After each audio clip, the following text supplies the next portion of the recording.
जहां एक तरफ जियो के निवेशकों के लिए खुशी की खबर इंतजार कर रही है, वहीं जियो ग्राहकों के लिए यही खबर बुरी भी साबित हो सकती है। दरअसल साल की शुरुआत में रिटेल निवेशक साल के सबसे बड़े आईपीओ का इंतजार कर रहे हैं, क्योंकि रिलायंस जियो जल्द ही आईपीओ के लिए तैयार है और साल के फर्स्ट क्वार्टर में इसके आने की उम्मीद है। वहीं दूसरी तरफ खबर है कि इस आईपीओ की वजह से जियो ग्राहकों का मोबाइल बिल बढ़ सकता है और न सिर्फ जियो मोबाइल ग्राहकों पर इस आईपीओ का असर होगा, बल्कि अन्य टेलीकॉम सर्विस यूजर्स पर भी इस महंगाई की मार का असर पड़ सकता है।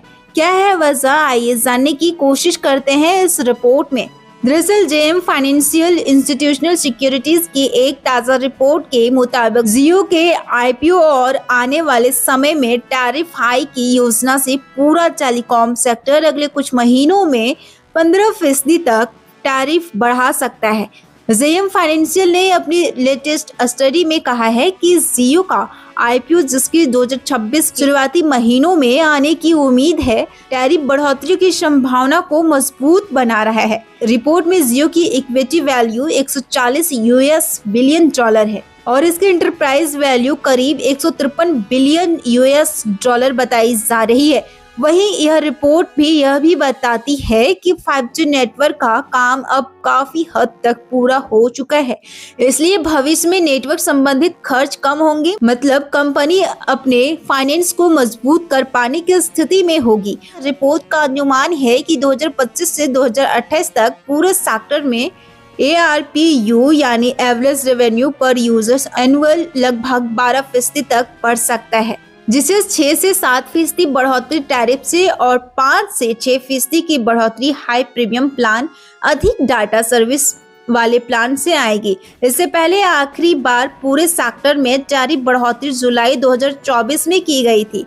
अब एक बार फिर से कंपनी अपने एंट्री लेवल प्लान हटाकर मार्केट में संकेत दिए हैं कि आने वाले समय में रेट और बढ़ सकते हैं। हालांकि 2024 में हुए टैरिफ बढ़ोतरी के बाद जियो ने कुछ सब्सक्राइबर खोए थे, लेकिन क्वार्टर 3 और क्वार्टर 4 में फाइनेंशियल ईयर 2025 में कंपनी ने नेट प्रॉफिट में बढ़ोतरी देखी गई। क्वार्टर 3 फाइनेंशियल ईयर 2025 में नेट प्रॉफिट में 26% साल दर साल वृद्धि दर्ज हुई, यानी टैरिफ बढ़ने से कंपनी को फायदा ही हुआ। इस साल भी जियो ने सबसे ज्यादा सब्सक्राइबर जोड़कर पहले पायदान पर जगह बना ली है। कंपनी का सब्सक्राइबर बेस बढ़कर लगभग 48.8 करोड़ पहुंच गया है और मार्च 2025 की रिपोर्ट में जियो का नेट प्रॉफिट 25.7% तक बढ़ा।